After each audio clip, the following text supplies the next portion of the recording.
Oke. Bismillahirrahmanirrahim. Assalamualaikum warahmatullahi wabarakatuh.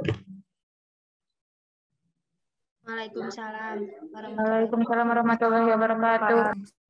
Baik lagi ya sama Departemen Akpro buat sosialisasi komunitas yang khususnya sekarang komunitas keairan dan hasil kajian lomba komunitas keairan yang nantinya akan dipaparin oleh koor komunitas air yaitu Uliah Desa Sabila dan juga ada anggota komunitas air yaitu Muhammad Farhanuddin Yusuf. Oke, langsung aja buat efektivitas waktu kita serahin lagi ke koor keairan yaitu Uliah Desa Sabila. Untuk Uliah Desa Sabila dipersilakan. Ya, makasih buat Iqbal atas waktunya. Bal, ini bisa share screen nggak? Nggak bisa, Bun. Udah. Bentar. Oh iya, bisa. Gimana? Kelihatan nggak? Kelihatan. Ada. Enggak. Nih. Ya, sebelumnya perkenalin dulu kali ya. Saya Ulia Ada Salsabila dari Teknik Sipil Angkatan 2019. Di sini akan memaparkan mengenai Tirta, yaitu bidang keahlian air di komunitas HMS FT Unsil. Jadi buat pembahasan kita kali ini ada 5 topik utama. Yang pertama itu ada Tirta. Nanti di dalamnya akan dijelaskan mengenai apa itu Tirta. Buat yang kedua ada kurikulum. Isinya mengenai targetan dari Tirta. Yang ketiga ada lomba. Di dalamnya kita akan sharing-sharing mengenai lomba yang berkaitan dengan bidang keairan. Yang keempat ada benefit. Yang teman-teman tahu mungkin manfaat yang akan didapat kalau teman-teman bakal jadi bagian dari kami. Yang terakhir ada oprek, yaitu syarat menjadi anggota Tirta.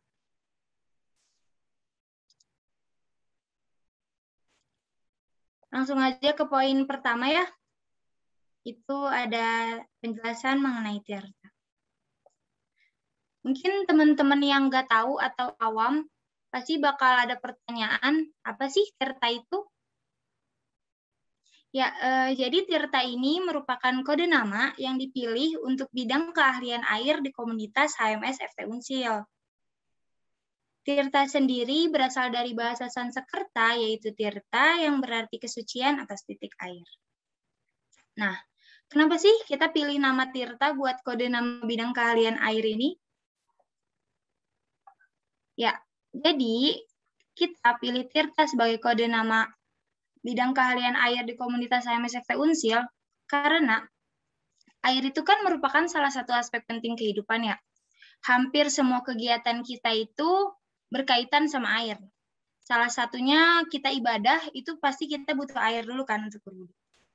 Nah, pemilihan nama Tirta ini digunakan dengan artian bahwa pengkajian di bidang keahlian air ini memiliki tujuan yang suci, yaitu mengembangkan keilmuan khususnya di bidang keairan agar dapat bermanfaat bagi kehidupan seterusnya.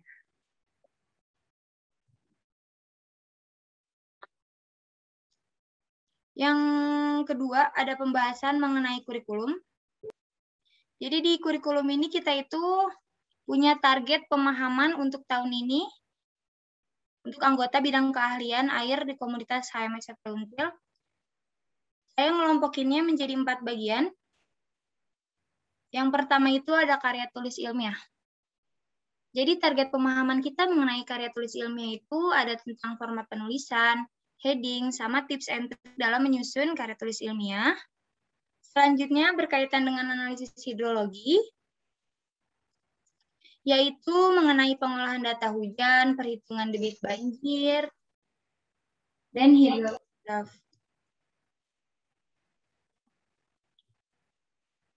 Buat yang ketiga ada analisis hidrolikanya, yaitu kita akan sama-sama belajar mengenai desain saluran, sama mengkaji mengenai inovasi sumber daya dan bangunan air.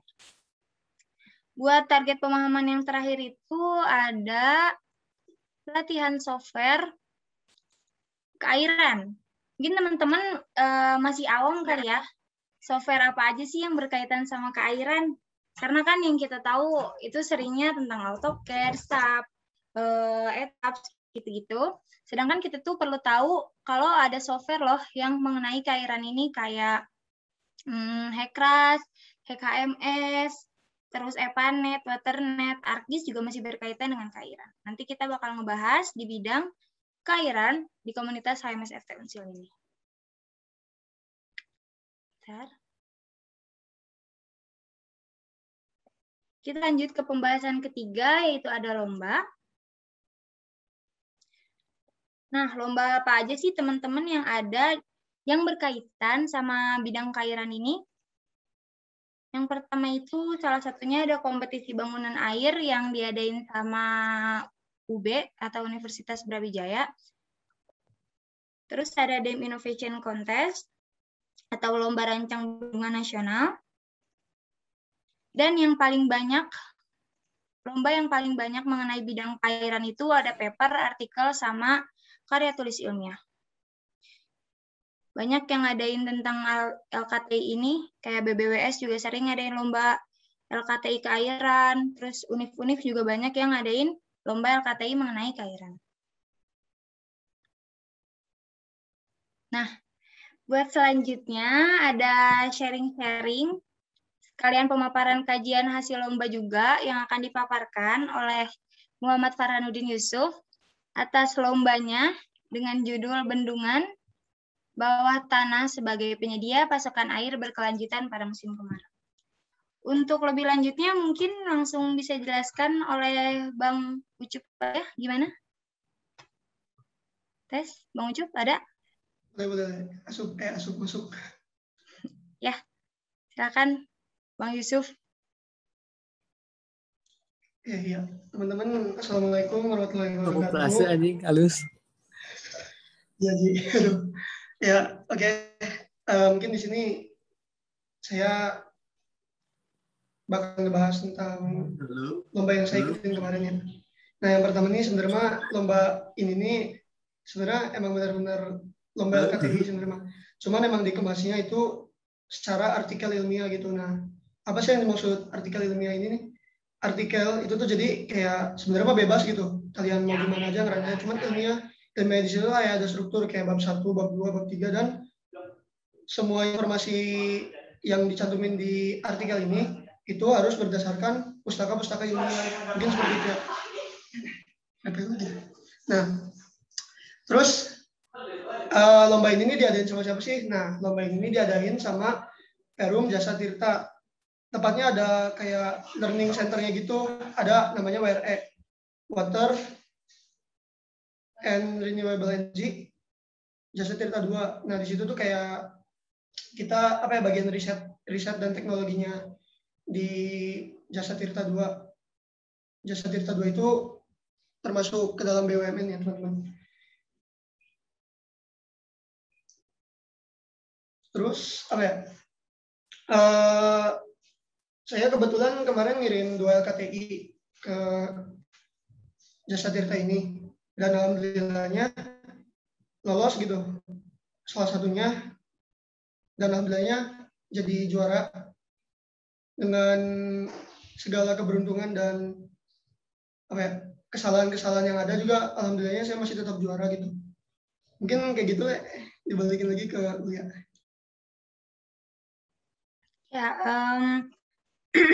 buat teman-teman yang suka pantengin feeds IG HMS pasti pernah lihat muka Bang Ucup kan di post. Karena emang dia kebetulan menang juara 4 ya Cup kalau nggak salah. Iya. Iya. Mungkin buat selanjutnya bisa paparin kajiannya Cup, isinya. Isi dari lomba itu apa sih gitu.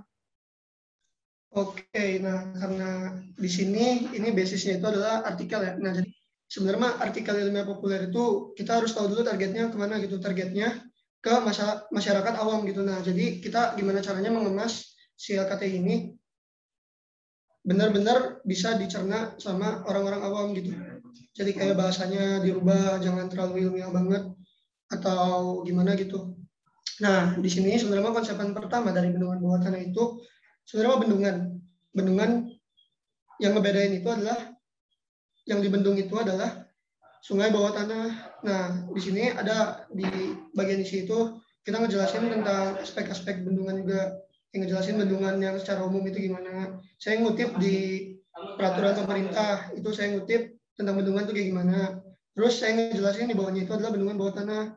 Saya ngutip di KBBI, saya ngutip di beberapa jurnal sama di situs berita gitu sih banyaknya.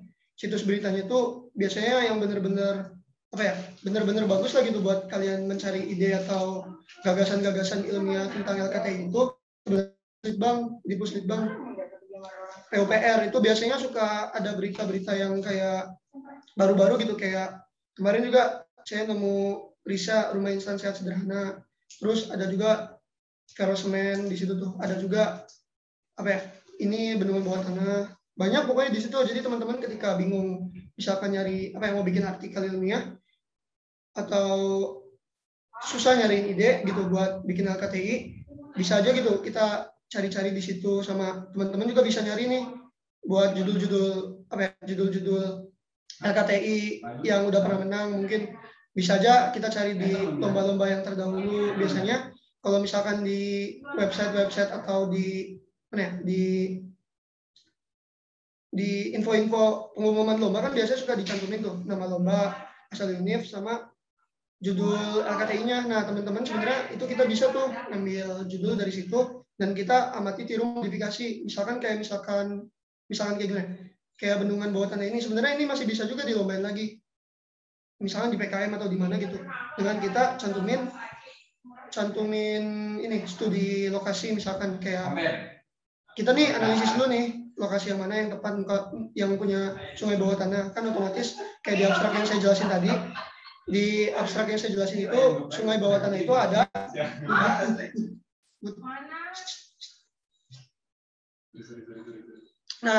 sungai bawah tanah ini ada di pegunungan kapur, kayak contohnya Tasikmalaya juga ada gitu sebenarnya, pegunungan kapur ada di Gua Walet itu.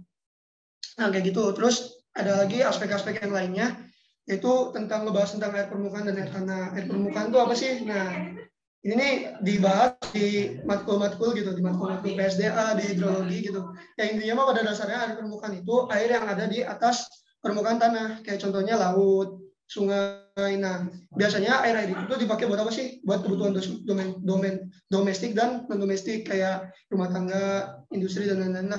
Nah, terus saya ngebahas juga di sini air tanah.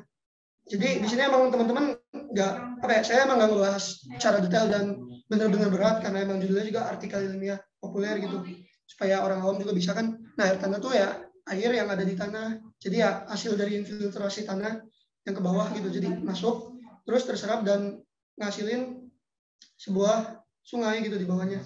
Nah, terus bahasan ke bawah selanjutnya lagi itu adalah sungai bawah tanah tuh. Di situ ada ya teman-teman, menurut KBBI sungai bawah tanah merupakan aliran yang mengalir dari ruang antar ruang yang besar seperti gua yang bersambung. Nah, makanya kenapa sungai bawah tanah itu adanya di pegunungan kapur ya, karena struktur dari kapur sendiri itu agak susah buat nyerap air gitu. Jadi air yang di situ tuh kayak ngedang aja gitu. Jadi sebenarnya mah basis dari sini nih kayak kita tuh mau memanfaatin sungai bawah tanah, karena bahwasannya banyaknya sungai bawah tanah itu langsung aja gitu dibuang ke laut gitu. Jadi ya kayak sayang aja gitu. Nah, kenapa nggak kita manfaatin buat memenuhi kebutuhan air, baik musim kemarau atau pada saat kekeringan atau pada saat biasa juga, itu sangat bermanfaat lah gitu. Terus aspek selanjutnya saya tuh sebenarnya mau masukin dua aspek. Aspek contoh lah, kayak poin contoh bendungan di mana, bendungan di Gua Bribin, sama di ada salah satu juga sebenarnya yang baru-baru banget dibuat, itu ada saya lupa antara drainase atau bendungan. Setahu saya mah bendungan bawah tanah di Jepang itu ada juga, itu baru-baru kalau nggak salah 2019 itu dibangunnya. Nah, di bendungan Gua Bribin ini saya ngeliput kayak gimana sih cara pembuatannya, terus kerjasamanya. Nah, dari kerjasamanya itu saya baca di Puslitbang PU itu jadi dia tuh kayak hasil kerjasama dari Universitas Gadjah Mada dan pemerintah Jerman.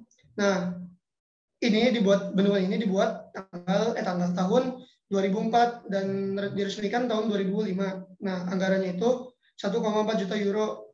Kalau misalkan kurs tahun 2004 mah mungkin masih sekitaran 50 miliaran. Nah, kebayangkan kalau misalnya sekarang berapa gitu. Nah, mungkin saya langsung masuk ke metode penelitiannya sama pengumpulan datanya. Nah, pengumpulan data yang saya ambil itu saya ambil dari jurnal-jurnal dan berita sama beberapa referensi buku. Tapi ya saya nggak ngambil dari buku sih, saya banyaknya ngambil blogspot yang mengutip dari buku sebenarnya. Sebenarnya ini teman-teman jangan sampai nyantumin lah gitu, kayak misalkan blogspot atau Wikipedia di daftar pustaka ya. Cuman kalau misalnya kalian pengen ngutip dari blogspot kayak gitu, kalian usahain emang benar-benar mereka itu sumbernya komprehensif lah. Jadi benar-benar ngambil ngutip juga dari buku gitu. Nanti biasanya kalau misalkan sumber-sumber yang terpercaya itu di berita di blogspot atau di manapun, di blog manapun, itu biasanya ada kutipan dari mananya, buku mananya. Nah, kalian bisa ambil dari itu, terus nanti daftar pustakanya ambil dari siang kutipan itu. Nah, terus sumber datanya tadi ya saya pengumpulan data. Jadi sumber data dulu, maaf ya, balik. Pengumpulan datanya, saya itu pakai teknik sitasi sama parafrase banyaknya. Nah, ini nanti saya jelekin apa? Saya paparin kekurangan LKTI saya nanti terkait dengan teknik pengumpulan datanya. Nah, lanjut.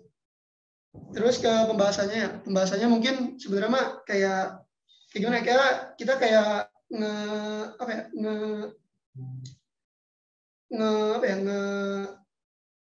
ngemuat ulang lah gitu kasarnya sebenarnya. Kalau buat artikel ini ngemuat ulang kayak misalkan contoh dari lokasi-lokasi. Ini saya ambil dari jurnal di UNS kalau nggak salah, lokasi-lokasi yang memungkinkannya di mana.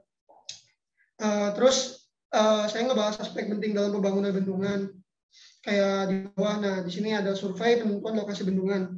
Nah, ini di sini emang sebenarnya mah PR banget ketika kita mendirikan bendungan bawah tanah, karena kita di sini nih sangat sulit sekali gitu teman-teman buat nemuin sungai bawah tanahnya. Soalnya emang kadang-kadang gimana? Ketika kita nentuin titik lokasi, sungai bawah tanahnya entah kemana kan. Jadi kayak benar-benar aspek yang sulit banget gitu buat ditemuin di sini. Nah, terus ada yang lain juga penentuan titik pengeboran. Terus pemasangan pompa. Nah, kenapa sih di sini pemasangan pompa? Nah, tadi saya udah ngomongin juga konsep bendungan bawah tanah itu air kan dibendung di bawah tanah. Nah, otomatis air yang di bawah tanah yang ditampung itu harus ditarik ke atas atau disedot ke atas. Nah, otomatis kita membutuhkan pompa. Nah, di sini sebenarnya ada PR lagi. Wah, berarti boros nih energinya atau energi listrik yang terpakainya buat nyalain pompanya nih. Nah, kita lanjut ke aspek keempatnya, pembuatan sistem pembangkit listrik. Nah, di Gua Bribin ini kita memakai energi listrik baru terbarukan menggunakan teknologi mikrohidro. Nah, mikrohidro itu gimana sih? Jadi sistemnya tuh kalau saya baca-baca sekilas itu sistemnya seperti turbin yang digerakkan oleh aliran air. Nah, aliran air itu kan dibentuk dari si air yang dibendung kan, kadang-kadang ada yang dilepas juga kan dari bendungan itu. Nah, jadi manfaatin itu, terus jadi energi kinetiknya itu dirubah menjadi energi listrik. Nah, buat masang pompa. Nah, tentu itu sangat ngefisiensiin biaya operasional dari si bendungan ini gitu. Ya gimana ya, udah si biaya pembuatannya mahal, terus biaya operasionalnya mahal, otomatis kita harus neken di salah satunya lah gitu. Terus ke bawah lagi lah. Nah, pembangunan strukturnya. Terus langsung ke mekanismenya. Mungkin nanti teman-teman bisa bacalah gitu ya buat mekanismenya yang buat masuk nanti ke Tirta gitu. Terus evaluasinya. Nah, teman-teman sebenarnya ini aspek evaluasi itu penting banget, teman-teman. Kenapa? Soalnya ya kita gimana ya? Kita tuh kayak ngambil sebuah mengutip lagi gitu gagasan-gagasan yang tadi di situ, otomatis kita harus mengevaluasi dari gagasan tersebut. Nah, kayak gini, kita ngevaluasi supaya kita tuh tahu kekurangan apa kelebihannya buat buat apa ya? Buat pertimbangan kita nanti ketika masyarakat awam tuh menilai bendungan buatan itu seperti apa gitu. Nah, lanjut aja Le, ke bawah Le. Terus. Oke, lanjut terus Le. Nah, ini kesimpulan mah kayak ngutip semuanya gitu. Di poin kesimpulan sama ini mah kalian kayak ngebahas intinya aja sih sebenarnya mah. Terus sarannya ya kayak gini sih. Jadi sebenarnya mah tadi ada di aspek kekurangan gitu. Soalnya banyak alat-alat yang diimpor juga dari luar, diekspor dari luar, diimpor dari luar. Jadi ya emang benar-benar makanya saya bilang biaya operasionalnya mahal karena emang benar-benar alat-alat dan tenaganya juga dari luar gitu. Makanya ini mah sebenarnya tampolan buat kita gitu. Kita sebagai generasi muda, generasi muda ya harus bagus lah SDM-nya. Kalau bisa mah kita jangan sampai narikin ahli-ahli dari luar dulu gitu. Kalau bisa kita yang jadi ahlinya lah. Sedap. Lanjut bawah. Mungkin kayak gitu sih teman-teman ya. Buat artikel ilmiah ini. Jadi ya emang sebenarnya saya tuh pengen ngutip banyak banget di sini nih. Soalnya udah beberapa banyak literatur gitu tentang bendungan bawah tanah ini. Cuman ya emang keterbatasan dari jumlah halaman yang diterapin dari lomba ini. Jadinya saya cuma ngutip beberapa doang gitu. Mungkin seperti itu Le. Ya, makasih Ucup buat pemaparan kajian mengenai lomba artikel populernya ya. Terus selanjutnya mau nanya-nanya nih Cup. Kan kemarin di artikel ilmiah populer ini kan lolos nih juara 4. Nah, menurut evaluasian dari Ucup sendiri, artikel ini tuh ada kelebihan atau kekurangannya nggak sih? Oke, kelebihan sama kekurangannya. Sebenarnya ini nih jangan dilakuin ketika kalian juara aja atau gimana gitu. Nah, kalian lakuin setiap kalian ngikutin lomba gitu.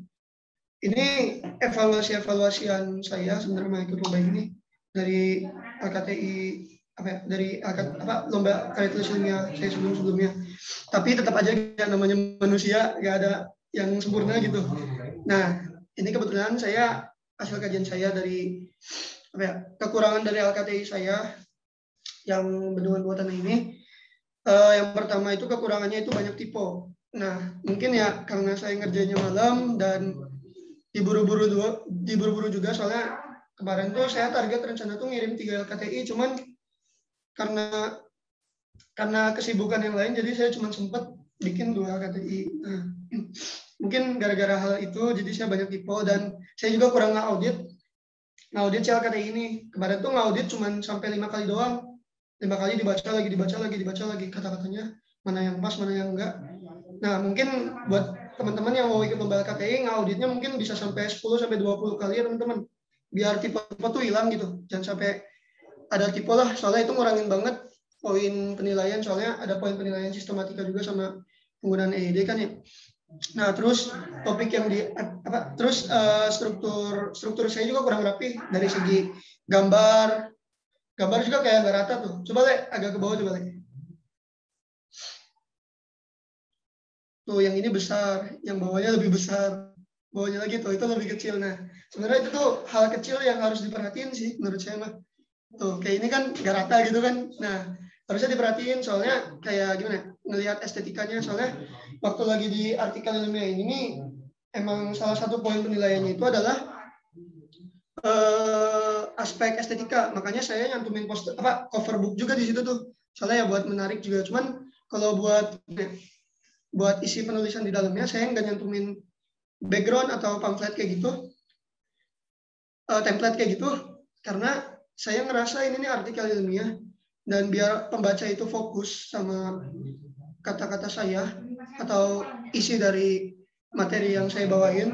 Makanya saya nggak mau nyantumin template di isi dari LKTI ini. Terus ini kekurangannya lumayan juga sih sebenarnya. Isinya tuh cuma ngulas doang gitu, ngulas dari berita. Terus dari jurnalnya sendiri itu cuma sedikit doang di sini nih. Nah, karena basisnya ini ilmiah, sebenarnya mah teman-teman harusnya mah lebih banyak ngambil sesuatu itu dari jurnal-jurnal sama pustaka ilmiah selain berita sih menurut saya mah. Nah, di sini kekurangannya cuma ngulas doang. Nah, terus saya tuh jurnal kalau nggak salah cuma 1. Terus banyaknya motif dari PU. Nah, kelebihannya dari LKTI ini sebenarnya mah ya itu dari hasil dari judulnya sendiri gitu. Dari judulnya sendiri itu relatif aneh gitu. Jadi sebenarnya teman-teman ini nih jadi poin utama dari LKTI itu sebenarnya yang pertama itu adalah judul. Jadi usahain teman-teman bikin judul tuh semenarik dan seabsurd mungkin kalau bisa mah. Jadi kayak orang-orang tuh gak kepikiran buat judul itu tuh. Itu bagus banget jadi poin plus kalian buat nanti bikin LKTI. Kayak gitu sih. Ya, ini aneh kan ya, bendungan buatan. Bendungan buatannya apa tuh kan? Ya, aneh kan gitu ya. Kalau yang satunya lagi tuh sebenarnya LKTI saya juga sebenarnya judulnya itu absurd juga, cuman isinya aneh gitu. Isinya kurang jelas sih menurut saya karena gimana? Karena gak ada aksi konkretnya sih menurut saya, konkret buat kayak ngerealisasiin rencana itu tuh gimana kemarin tuh. Makanya mungkin itu nggak lolos yang floating photovoltaic, saya ngebahasnya dipakai di waduk-waduk gitu. Terus topik yang dibahasnya itu kan saya ngebahas di poin latar belakang itu ngebahas tentang kekeringan, terus waktu lagi 2019 tuh tentang kekeringan sama kemarau panjang kan terjadi gitu. Nah, terus saya ngutip dari Med Foundation juga di bawah tuh. Makanya ini mendukung lah gitu buat topik yang saya bawa. Makanya dari judulnya juga, kan subtemanya ada banyak nih. Tentang SDA berkelanjutan, cara menghadapi musim kemarau, sama satunya lagi tuh aquaponik dalam waduk dan bendungan. Nah, karena saya rasa SDA berkelanjutan itu masih belum terlalu belum terlalu masalah banget gitu. Jadi saya bawanya tuh kemarau, walau ini juga sebenarnya masuk juga buat SDA berkelanjutan juga. Saya nggak tahu sih buat pemilihan kayak gini mah.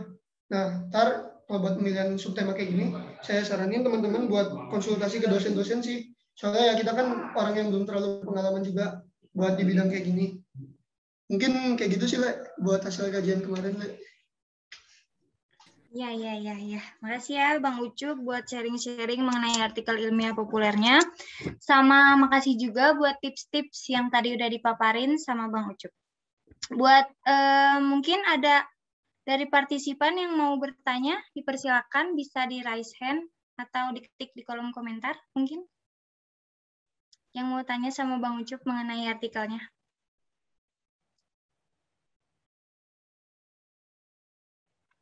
Ya mungkin sambil nunggu nih Bang Ucup. Waktu itu bikin artikel ini berapa lama sih? Oke, bikin artikelnya. Bikin artikel ini kurang lebih 2 minggu. 2 minggu? Itu tuh dari mulai pemilihan ide sampai bikin atau idenya sebenarnya udah ada? Kalau ide tuh kemarin dari jauh-jauh hari sebenarnya udah ada. Nah, tinggal diimplementasi. Nah, itu tuh bikin karya tulis ilmiahnya. Jadi sebenarnya poin di sini nih kita tuh nggak tahu orang awam tuh bisa nyerap atau enggak tuh. Makanya lama tuh di situ sih sebenarnya pemilihan kata-katanya tuh agak susah di situ tuh. Gitu deh. Oke. Mungkin buat sekarang belum ada ya yang ingin bertanya.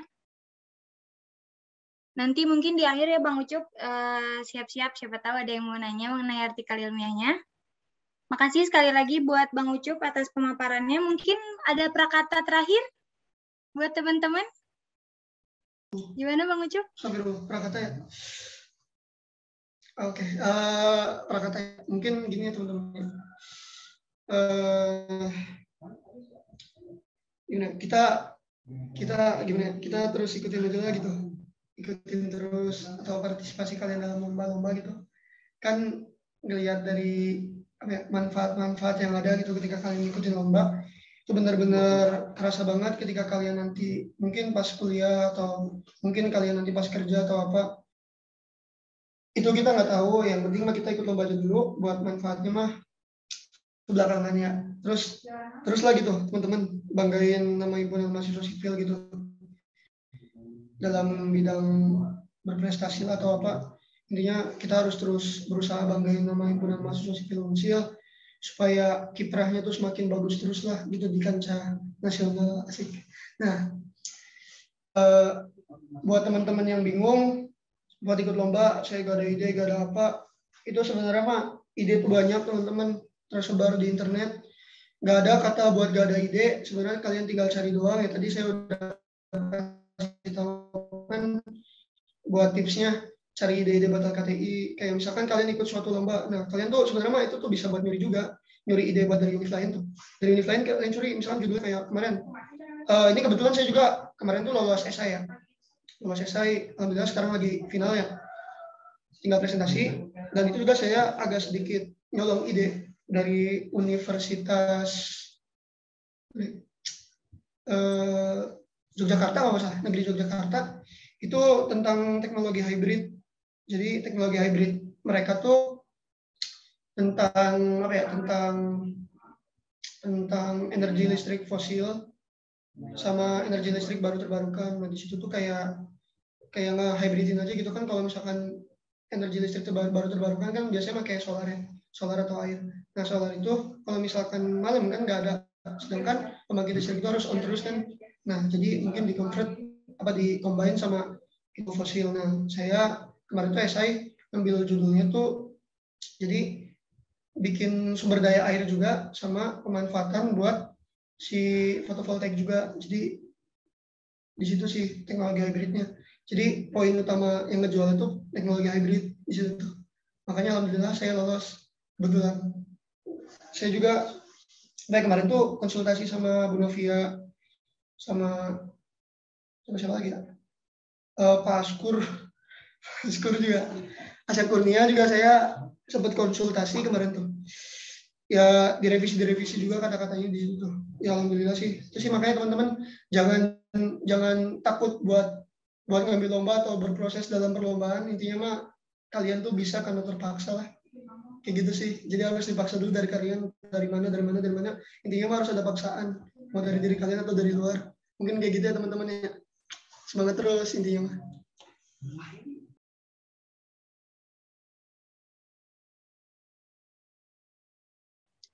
Ya, makasih buat Bang Ucup atas prakatanya. Mungkin tadi ada kata-kata yang sangat bagus sekali ya. Jangan takut buat ikut lomba karena kita bisa karena terpaksa. Keren.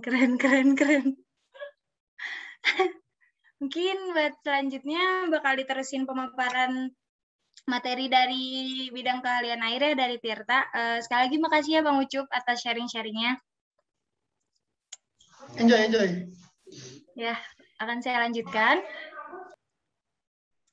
Kita masuk ke topik pembahasan yang keempat, yaitu benefit. Apa sih benefit itu? Jadi benefit itu manfaat-manfaat yang kalian akan dapatkan kalau misalnya kalian gabung atau menjadi bagian dari Tirta. Yang pertama, kalian itu akan mengetahui inovasi-inovasi di bidang keairan. Seperti yang kalian tadi udah dengar ya, sharing-sharing dari Bang Ucup, itu tuh kan merupakan salah satu inovasi di bidang keairan, kayak ada bendungan bawah tanah. Kan kita taunya selama ini bendungan itu adanya di permukaan ya, sedangkan Bang Ucup coba inovasi ada bendungan bawah tanah. Nah, untuk inovasi-inovasi lain bakal kita kaji bareng-bareng kalau kalian masuk di Tirta, bidang keahlian komunitas HMS FT-Unsil di bidang air. Yang kedua, benefit yang kalian dapat, kalian itu akan lebih siap dalam mengikuti lomba mengenai keairan. Karena di Tirta sendiri, nanti tuh kan kalian bakal diajarin tentang karya tulis ya, mulai dari formatnya, terus tips and triknya, terus kalian juga, tadi seperti yang telah saya paparkan di kurikulum, itu tuh salah satu target pemahamannya ada kita tuh mengkaji inovasi di bagian bangunan air sama sumber daya airnya. Nah, rata-rata lomba yang ada itu nggak jauh-jauh kok dari sana. Kalau kalian masuk ke Tirta, kan otomatis kalian udah mengkaji duluan nih. Jadi, kalian lebih siap dalam mengikuti lomba mengenai keairan. Untuk benefit yang ketiga, kalian akan mengkaji mengenai software-software keairan. Seperti yang tadi saya telah sebutkan ya, software-software keairan sendiri kayaknya masih awam banget buat diketahui. Nah, nanti kalau kalian masuk Tirta, kalian akan tahu lebih dalam mengenai software-software keairan dan kita juga akan belajar bareng-bareng mengenai software-software keairan tersebut. Dan buat benefit yang terakhir mungkin, kalian akan mendapatkan kelompok belajar dengan minat yang sama. Karena mungkin kita sama-sama ngerasain ya, kalau belajar itu enaknya kalau kita tuh punya circle yang sama-sama minat atau tertarik sama bidang yang sama gitu. Kita bakal jadi lebih semangat, lebih enjoy belajarnya, dan mungkin bakal lebih berkembang dari kita sendirinya. Nah, jadi kalian kalau misalnya masuk ke bidang keahlian air di komunitas HMSFT Unsil ini atau Tirta, kalian akan mendapatkan 4 benefit yang telah saya sampaikan. Buat selanjutnya, topik pembahasan kita yang terakhir, itu tuh ada open recruitment.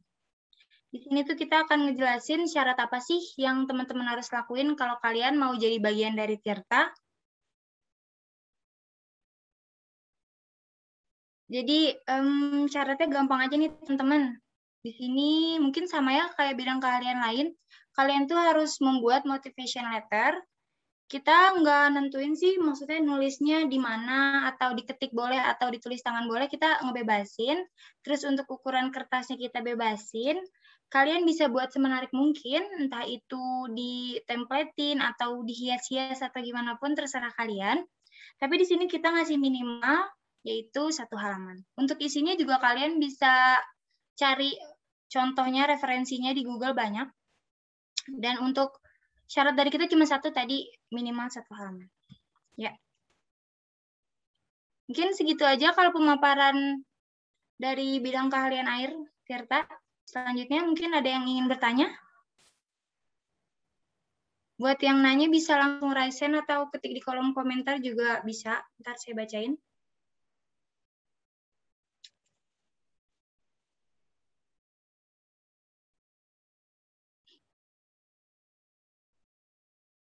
Mungkin belum ada ya? Dibalikin dulu aja kali ya, Bal, kalau.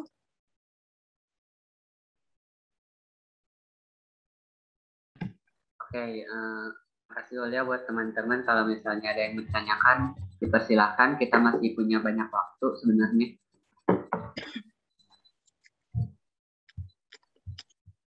Dari 19 mungkin ada yang mau ditanyakan nggak? Atau mungkin dari 20-nya? Atau pengen mungkin ada yang kurang jelas, boleh ditanyakan lagi kembali.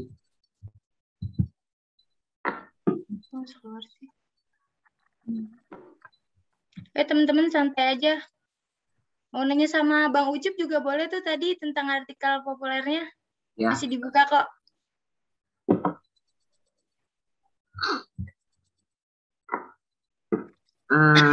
Kayaknya kalau belum ada yang mau ditanyain, kita tutup aja kali ya. Kalau misalnya teman-teman ada yang mau ditanyain, bisa PC kita dari Departemen Akpro.